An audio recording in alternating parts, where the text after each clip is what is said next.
So hello guys, आज हम लोग बात करने वाले हैं मिनिमम स्पैनिंग ट्री। तो यार सिंपल सा मिनिमम स्पैनिंग ट्री क्या होता है?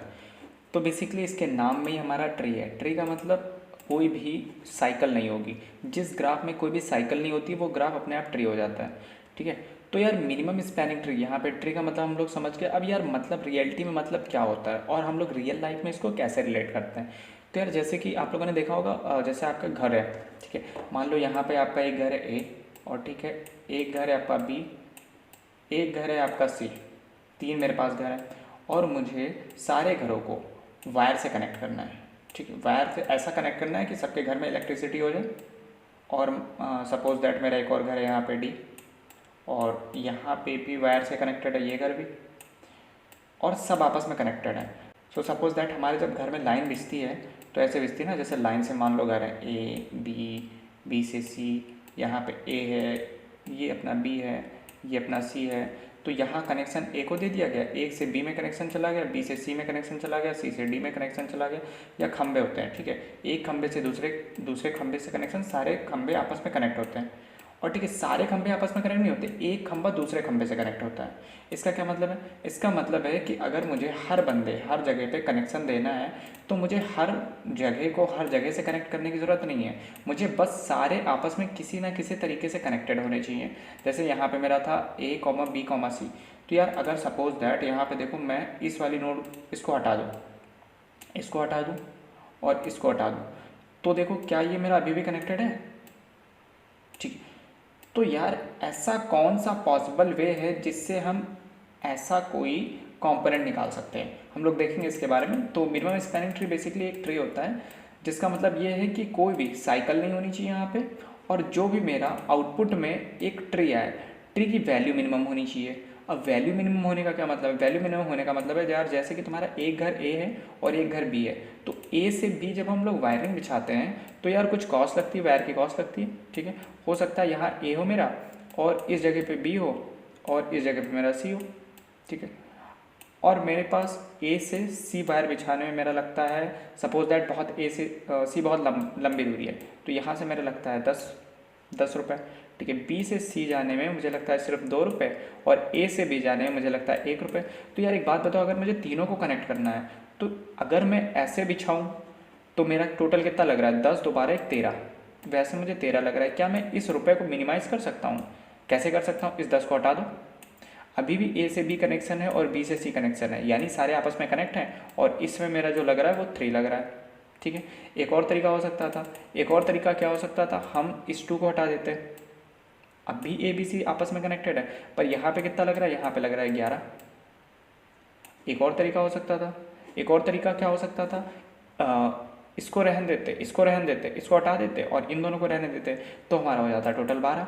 तो यार सबसे मिनिमम कौन सा तरीका है जिससे हम लोग अपनी जो कॉस्ट है उसको घटा सकते हैं, और हम लोग को बेसिकली एक ट्री बनाना है। मिनिमम स्पेनिंग ट्री का इतना मतलब होता है कि एक ट्री बना दो जिसमें जो हमारा रुपये लग रहा हो मिनिमम लग रहा हो। अभी तक जब हम लोग बात कर रहे थे ना किसी भी ग्राफ की, तो हम लोग ये देख रहे थे कि 1 3 से कनेक्टेड है, यानी 3 4 से कनेक्टेड है, 1 2 से कनेक्टेड है, 2 5 से कनेक्टेड है। लेकिन अब हम जो ग्राफ देख रहे हैं वो ये है कि अगर 1 3 से कनेक्टेड है तो कॉस्ट कितनी है 1 और 3 के कनेक्शन की। यानी अगर मैं 1 से 3 पे जाऊँ या फिर 3 से 1 पे जाऊँ तो मुझे कितना कॉस्ट पे करना पड़ेगा? मुझे 2 रुपये कॉस्ट पे करने पड़ेगा। अगर मैं 1 से 3 तक बिजली की लाइन बिछाता हूँ सपोज दैट, तो मुझे यहाँ पे 2 रुपये कॉस्ट पे करने पड़ेंगे, और 1 से 2 में बिछाता हूँ तो मुझे 3 रुपये पे करने पड़ेंगे। ऐसे ही सपोज ऐसे कॉस्ट दिया हुआ है। तो यार अब हम लोग इसकी कोडिंग करेंगे। मिनिमम स्पैनिंग ट्री निकालने के 2 तरीके हैं, पर उससे पहले यार हम लोग ये बात करते हैं कि जैसे मिनिमम स्पैनिंग ट्री में हमने अब तक जो ग्राफ बनाया वो कैसे बनाया था। उसमें हमारा ऐसे इनपुट देता था 1,2 3,7 7,8 7,9 7,6, ऐसे मेरा इनपुट होता था। तो मैं क्या करता था, एक ग्राफ बनाता था जिसमें मेरा एक की होता था, सारे जो नोड्स होते थे वो मेरे एक की होते थे। तो हर की पे मैं एक एम्प्टी लिस्ट रख लेता था, और एम्प्टी लिस्ट में 1 जितने लोगों से साथ कनेक्टेड है, जैसे 1 यहाँ पे 3 के साथ कनेक्टेड है और 2 के साथ कनेक्टेड है, तो इसमें मैं भर देता था 2,3। ऐसे जब मैं 2 नोड की बात करता था तो 2 डिक्शनरी की एक की होती थी, और 2 के साथ 1 और 5 कनेक्टेड है तो मैं यहाँ पे 1,5 लिख देता था। ठीक है, ये बात होती थी, क्योंकि अभी तक हम लोग वैल्यू के बारे में हम लोग को कुछ नहीं बताया जाता था, पर अब हम लोग को वैल्यू के बारे में बताया जा रहा है। तो हम लोग क्या करेंगे? हम लोग सेम प्रोसेस है, हम लोग जितने भी नोट्स हैं उनको डिक्शनरी की एक की बनाएंगे 1 2 3 4, और हर की जो मेरा की है वो कितने बंदों के साथ कनेक्टेड है। 1 मेरा 3 के साथ कनेक्टेड है और 2 के साथ कनेक्टेड है। तो 3 के साथ जब कनेक्टेड है तो कॉस्ट क्या है, 2 कॉस्ट है। तो ये दो 1 मैंने क्या बनाया, 1 मैंने बनाया की, ये 2 के साथ कनेक्टेड है और 3 के साथ कनेक्टेड है। 2 के साथ कनेक्टेड है किस कॉस्ट पे, 3 कॉस्ट पे, और 3 के साथ कनेक्टेड है किस कॉस्ट पे, 2 कॉस्ट पे। मतलब मेरा अब ये जो 1 और 1 के आगे जो मेरा लिस्ट होता था ना, अब ये केवल लिस्ट नहीं है, लिस्ट ऑफ लिस्ट है। यानी जैसे यहाँ पे 2 आइटम होते थे तो यहाँ पे 2 लिस्ट होने वाली है, और हर लिस्ट में यहाँ पे जो अंदर लिस्ट है इसमें 2 वैल्यू होंगी, एक 0 एक 1। 0 पे मेरा क्या पड़ा होगा, 0 पे मेरा पड़ा होगा किस डिस्टेंस के साथ कनेक्टेड है, और 1 इंडेक्स पे मेरा पड़ा होगा कौन से नोड के साथ कनेक्टेड है। सिंपल। तो यार इसकी हम लोग कोडिंग कर लेते हैं जल्दी से।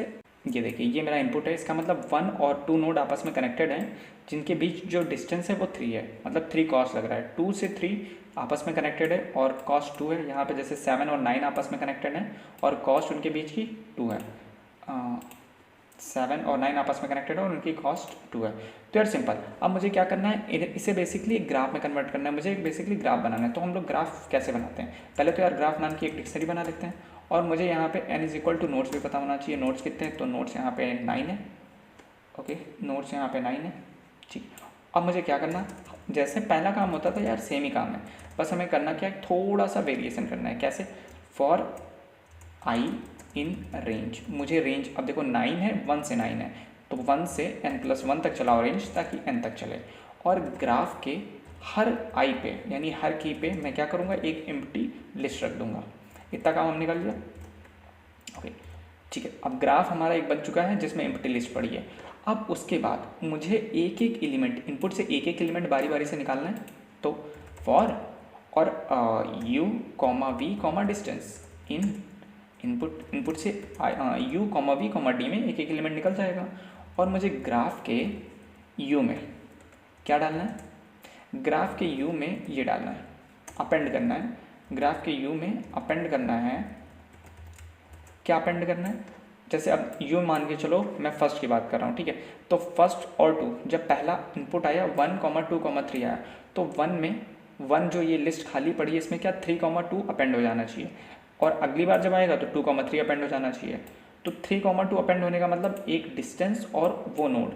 तो मैं अपेंड कैसे करूँगा, ऐसे करूँगा, मुझे d चाहिए किसके साथ, v के साथ, और सेम ग्राफ के v पे मुझे क्या चाहिए, अपेंड करना है। ग्राफ के v पे मैं अपेंड कर दूंगा सेम d के साथ मुझे u चाहिए, ठीक है। यानी हर की पे मेरा क्या, मैंने पहले एम्प्टी लिस्ट रख लिया, और एम्प्टी लिस्ट के अंदर हम एक एक एलिमेंट इंसर्ट करेंगे, और वो एक एलिमेंट एक लिस्ट होगा जिसमें 2 इंडेक्स होंगे, 0 और 1। 0 पे डिस्टेंस रखी होगी और 1 पे वो नोड रखा होगा। अब यार मैं एक बार प्रिंट भी करा देता हूँ, आपको दिख जाएगा, फॉर आइटम इन ग्राफ और प्रिंट आइटम। ये मेरा की बेसिकली की प्रिंट होगा, मैं केवल ग्राफ को ही प्रिंट करा दूँ यहाँ पे, ज़्यादा सही रहेगा। Print graph.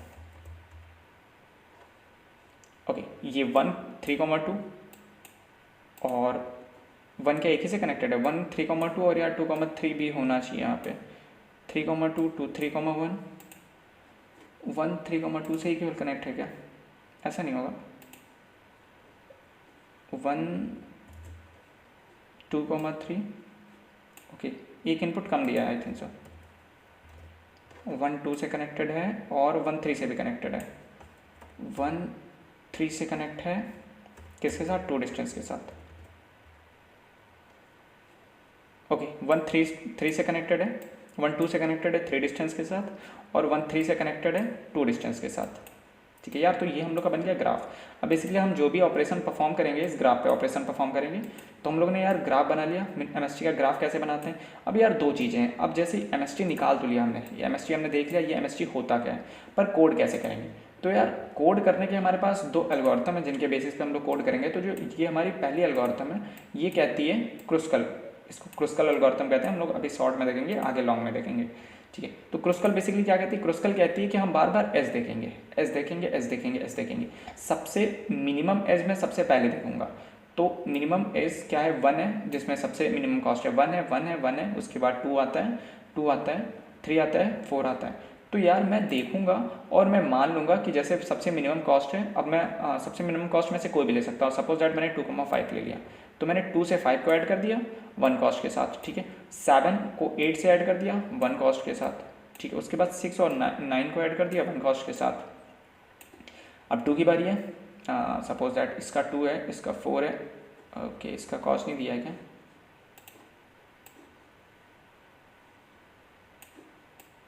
ओके इसका कॉस्ट कुछ भी मान लेते हैं, इसका कॉस्ट सपोज 9 मान लेते हैं, ठीक है।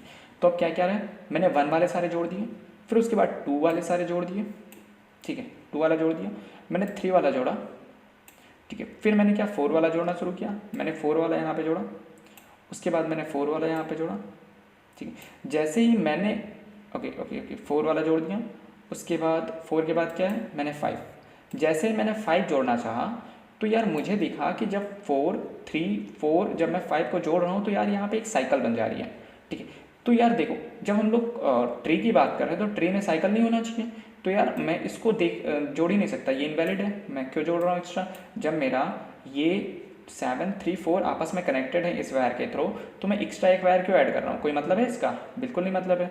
और ये 2 भी मैंने कनेक्ट कर दिया था, ठीक है।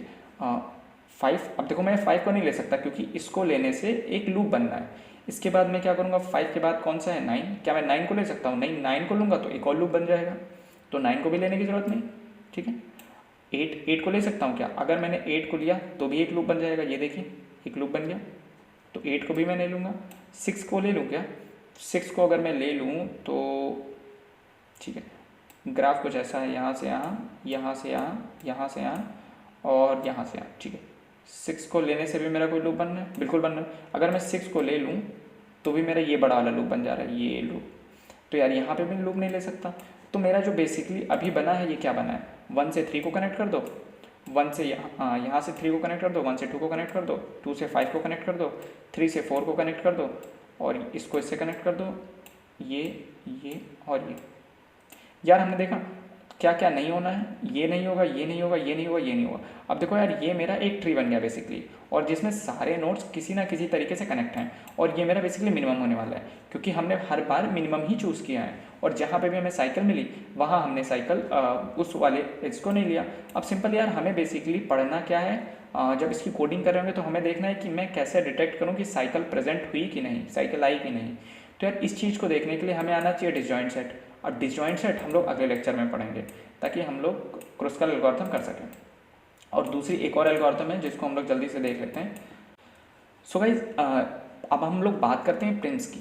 तो प्रिंस यार सिंपल क्या है, प्रिंस में हम बात करते हैं नोड्स की, ठीक है। नोड्स के थ्रू हम सर्चिंग करते हैं और ये देखते हैं कि कौन कौन से नोड्स से हमें ट्री बनना है।